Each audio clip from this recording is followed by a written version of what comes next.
ఈరోజు మనం చికెన్ పచ్చడి చూద్దాం. దానికి కావాల్సిన ingredients: 1/2 kg chicken, garam masala, మెంతులు ఆవాలు కలిపిన పౌడర్, అల్లం వెల్లుల్లి పేస్ట్, కారం, ధనియాల జీలకర్ర పొడి, ఉప్పు, నిమ్మరసం. చికెన్ పచ్చడికి చికెన్ని కొంచెం పసుపు, కొద్దిగా ఉప్పు వేసుకొని బాగా కలుపుకొని స్టవ్ మీద పెడితే వాటర్ అంతా వస్తుంది. వాటర్ అంతా అయిపోయిన తర్వాత అప్పుడు నూనె వేసుకొని ఫ్రై చేసుకోవాలి. చికెన్ మొత్తం కూడా ఇలా హైలో పెట్టుకొని మనం వేయించుకుంటే వాటర్ అంతా వచ్చేస్తుంది. ఈ వాటర్ అంతా ఇంకిపోయాక అప్పుడు ఆయిల్ వేసి డీప్ ఫ్రై చేసుకోవాలి.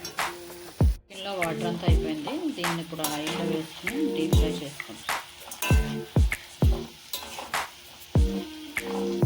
చికెన్ ఇలాగ డీప్ ఫ్రై చేసుకొని దీంట్లో ఇప్పుడు ధనియాలు జీలకర్ర పౌడర్ వేసుకుందాం.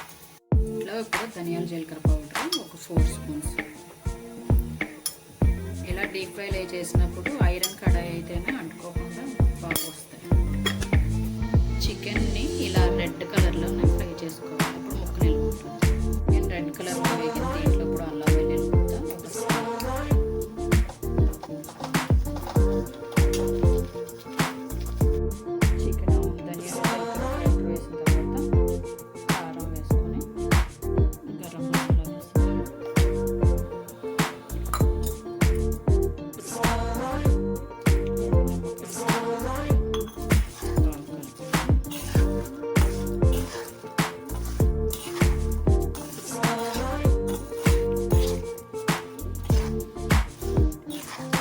స్టేజ్లో ఉప్పు కారం అన్నీ చూసుకొని ఎవరికి తగ్గట్టు వాళ్ళు ఉప్పుని అడ్జస్ట్ చేసుకుంటారు కదా, చూసుకొని అప్పుడు సరిపోతే వేసుకొని ఒక కంటైనర్లోకి తీసుకుంటే 3 months నిల్వ ఉంటుంది.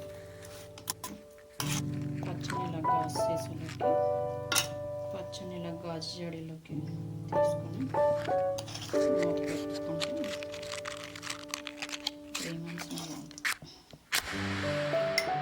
3 days తర్వాత పచ్చడి తినడానికి తీసుకొని 3 days తర్వాత ఉప్పు కారాన్ని చూసుకుంటే అన్నీ సరిపోతాయి.